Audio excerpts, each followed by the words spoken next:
एक समय सेंधवा नामक एक गांव था।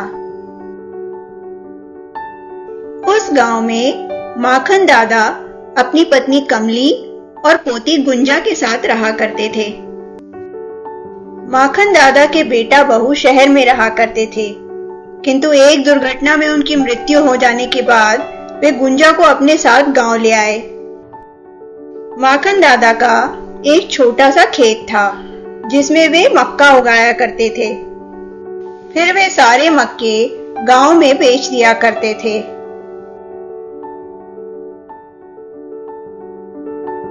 ले गुंजा, थोड़ी मक्की ले आया हूँ, गूंज दे। तेरी दादी तो हमेशा सोती ही रहती है। ए जी, क्या कहा आपने? मैं कहाँ सो रही हूँ? अच्छा, अब आप दोनों झगड़ा मत करो। कमली, जब गुंजा शहर में अपने माँ बाप के पास थी तब वह पाठशाला जाया करती थी, पर मेरे पास तो इतने पैसे नहीं है कि मैं उसे पाठशाला भेज सकूं। ए जी, मेरे पास शादी का एक चंद्रहार है, कहो तो मैं उसे बेच दूं, थोड़े पैसे मिल जाएंगे, फिर हम अपनी गुंजा को पाठशाला भेज सकेंगे। नहीं, वो हार तुम उसकी शादी के लिए बचा कर रखो। थोड़े थोड़े पैसे मैं जोड़ रहा हूँ और बाकी के मैं ठाकुर से उधार ले लूंगा।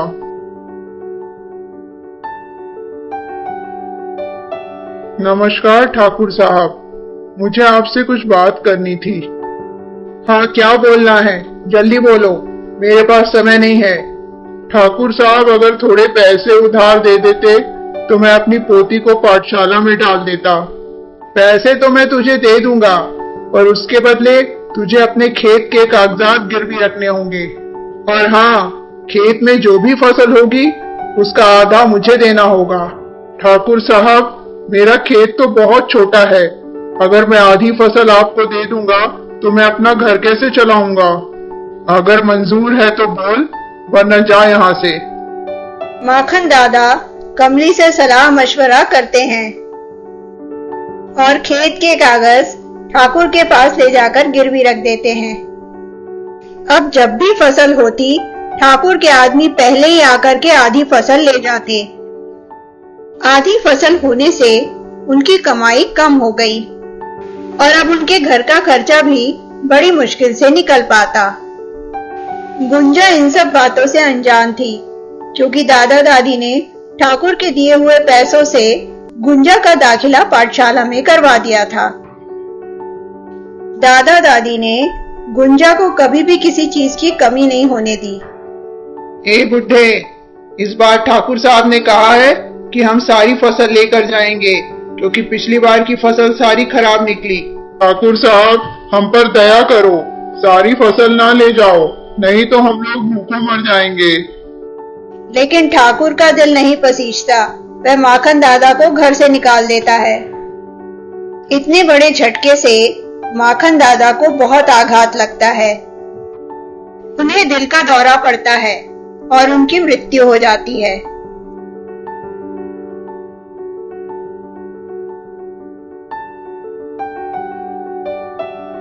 उन दोनों की तो जैसे सारी दुनिया ही उजड़ जाती है। तब दादी सारी बात गुंजा को बताती है। दादी, आप दोनों ने ये मुझे पहले क्यों नहीं बताया? आज मेरी वजह से दादाजी नहीं रहे। मैं अपने आप को कभी माफ नहीं कर पाऊंगी दादी। दुष्टों, जैसे मेरे दादाजी ने कहा था, तुम्हें आधी ही फसल मिलेगी, पूरी नहीं। अब निकलो यहाँ से। बस पिद्दी सी लड़की की इतनी हिम्मत? जाओ उसके खेत को पूरा आग लगा दो। दादी, मैं चाहती हूँ कि उस ठाकुर से अपने जमीन के सारे कागजात ले लूं, पर हमारे पास तो इतने पैसे ही नहीं हैं। ये ले बेटा, ये मेरी शादी का चंद्रहार है, इससे तेरी बात बन जाएगी। ये लो ठाकुर तुम्हारे पैसे, और मेरी जमीन के कागजात वापस कर दो जो मेरे दादाजी ने तुम्हारे पास गिरवी रखे थे। ए लड़की, ये पैसे कम है, पहले पूरे पैसे लेकर आ, तभी कागजात मिलेंगे। निराश गुंजा अपने खेतों की तरफ जाती है, लेकिन वह क्या देखती है कि उसकी सारी फसल धू धू करके जल रही है। दादी, हमारी सारी फसल जल गई, अब हम क्या करेंगे? गुंजा, तू चिंता मत कर, भगवान है हमारे साथ। दूसरे दिन दुखी गुंजा फिर अपने खेतों में जाती है। अरे ये क्या, सारी मक्की की फसल झुलस गई है, पर एक पौधा अभी भी हरा है। जैसे ही गुंजा उस मक्की के पौधे को छूती है, वो पौधा बड़ा हो जाता है और उसमें से एक सुंदर परी बाहर आती है। धन्यवाद गुंजा, मुझे इस मक्की में से आजाद करने के लिए। मुझे बहुत खुशी होगी अगर मैं तुम्हारी कोई मदद कर सकूं। मेरी बस एक ही मदद कर दीजिए, मुझे उस ठाकुर से मेरे इस खेत के कागजात दिलवा दीजिए।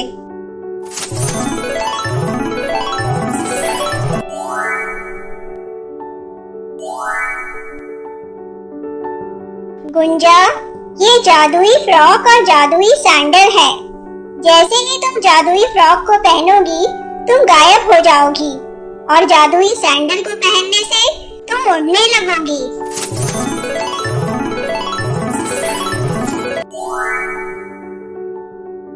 परी गायब हो जाती है और गुंजा की मक्की की फसल फिर से लहलहाने लगती है।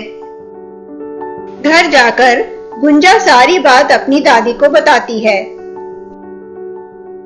जैसे ही गुंजा फ्रॉक और सैंडल को पहनती है, वह गायब हो जाती है और वह उड़ते हुए ठाकुर के घर तक पहुंचती है। अभी ठाकुर के नौकर ठाकुर को माखन दादा के फसल की फिर से लहलहाने की बात बता ही रहे थे कि इतने में गुंजा वहां प्रकट होती है। इसके पहले कि ठाकुर और उसके नौकर कुछ समझ पाते, गुंजा वहां से कागजात लेकर गायब हो जाती है और घर पहुंचकर दादी को खेत के कागजात दे देती है। ठाकुर ये सब देखकर सदमे में आ जाता है और फिर उन लोग को कभी दोबारा परेशान नहीं करता और दादी पोती बिना किसी डर के खुशी खुशी रहने लगते हैं।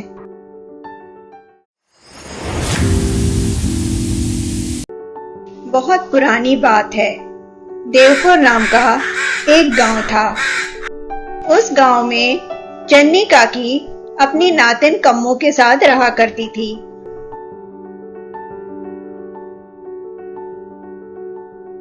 कम्मो, क्या पीस रही है बेटा? दादी, थोड़ी चाय पत्ती पीस रही हूँ, मेहंदी में डालना है ना। पर कम्मो, अभी तो गांव में किसी की भी शादी नहीं है जो तुझे मेहंदी लगाने जाना है। अरे दादी, रसीला चाची को अपनी ननद की बेटे की शादी में जाना है, इसीलिए उन्हें मेहंदी लगवानी है। अच्छा ये बात है, तभी मैं कहूँ अभी किसकी शादी है। कम्मो गांव के शादी ब्याह और तीज त्योहारों में औरतों को मेहंदी लगाया करती थी।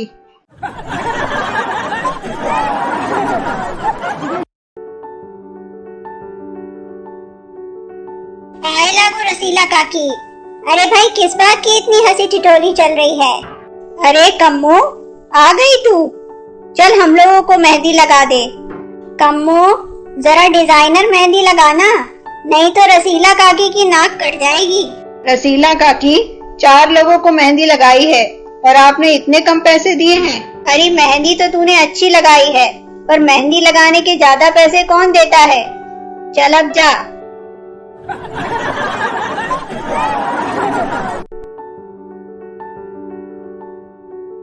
अरे कम्मो, कुछ मन में है तो निकाल दे, अंदर मत रख।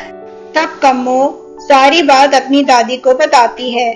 कम्मो, तू चिंता मत कर, अगले महीने ठाकुर की बेटी की शादी है, उसमें तू अच्छा कमा लेना। दादी, तुम तो जानती ही हो कि मेहंदी की कमाई से ही हमारा घर चल रहा है, नहीं तो हमारा गुजारा कैसे होगा। अरे तो हम शामली का दूध बेच दिया करेंगे। पर अपनी शामली भी तो ज्यादा दूध नहीं देती। अगले महीने कम्मो मेहंदी लगाने के लिए ठाकुर के घर जाती है।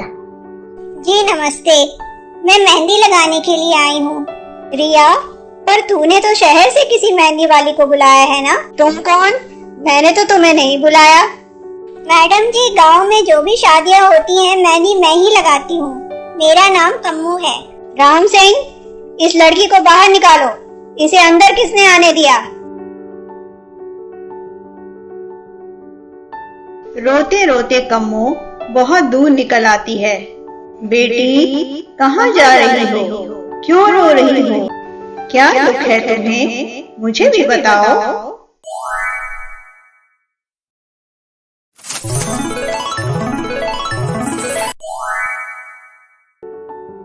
बेटी, ये जादुई मेहंदी का कौन है?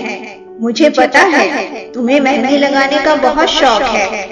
इससे तुम लोगों के हाथों पर ही नहीं, कपड़ों पे भी बहुत अच्छी डिजाइन बना सकती हो, जो कभी खराब नहीं होंगे। ये मेहंदी का कोन कभी खाली नहीं होगा, हमेशा भरा रहेगा।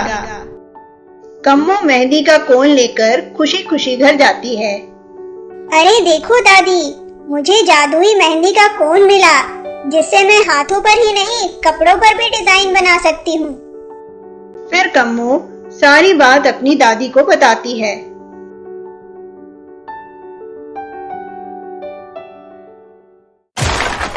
ओए माँ, कोई तो बचाओ मुझे। अरे दादी, लगता है कोई बाहर गिर गया है, मैं देखकर आती हूँ। अरे मैडम जी उठिए, क्या हुआ आपको? मने माफ करो, मारो कसूर ना से छके के नीचे पत्थर आ गयो थो, इस कारण मैडम गिर पड़ी। कोई बात नहीं गाड़ीवान, आप जाओ, मैं मैडम जी को अंदर ले जाती हूँ। बिटिया, तुम ठीक तो हो? मैडम जी, आपको चोट तो नहीं लगी? लीजिए पानी पी लीजिए। आप लोगों का बहुत बहुत धन्यवाद, मैं अब बिल्कुल ठीक हूँ। मेरा नाम दिव्या है, मैं शहर से अपनी फ्रेंड की शादी में यहाँ आई हूँ, लेकिन मैं जो उसके लिए गिफ्ट लाई थी वो तो सारे खराब हो गए। अब इस गांव में शहर के गिफ्ट कहाँ मिलेंगे, और उसकी शादी परसों ही है। बिटिया, कहीं तू ठाकुर की बेटी की शादी में तो नहीं आई? हाँ आंटी, मैं ठाकुर अंकल की बेटी रिया की शादी में ही आई हूँ। हम आपकी मदद जरूर करेंगे। बताइए आप गिफ्ट में क्या दे रही थी? क्या सचमुच? पर तुम मेरी मदद कैसे करोगी?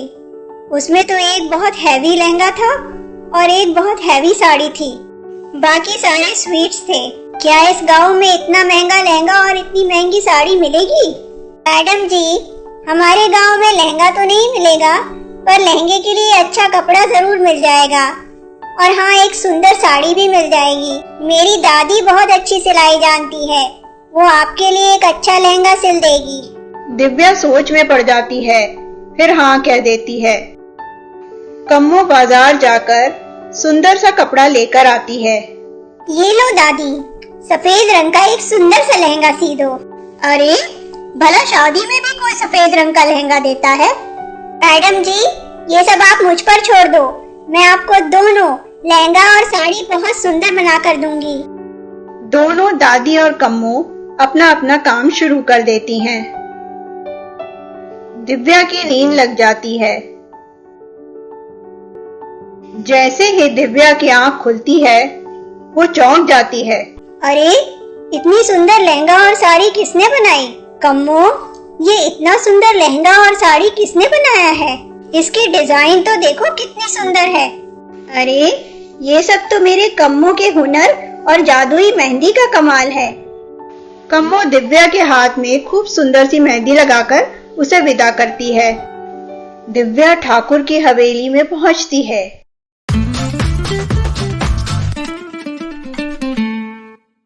अरे दिव्या, तू इतनी देर से क्यों आई? कब से तेरी राह देख रही हूँ। दिव्या रिया को सारी बात बताती है। अच्छा, तो कहाँ है मेरा लहंगा और साड़ी? दिखाना जरा। वाह यार, कितना प्यारा लहंगा और साड़ी है। किसने बनाया ये? मैं तो इसे ही अपनी शादी में पहनूंगी।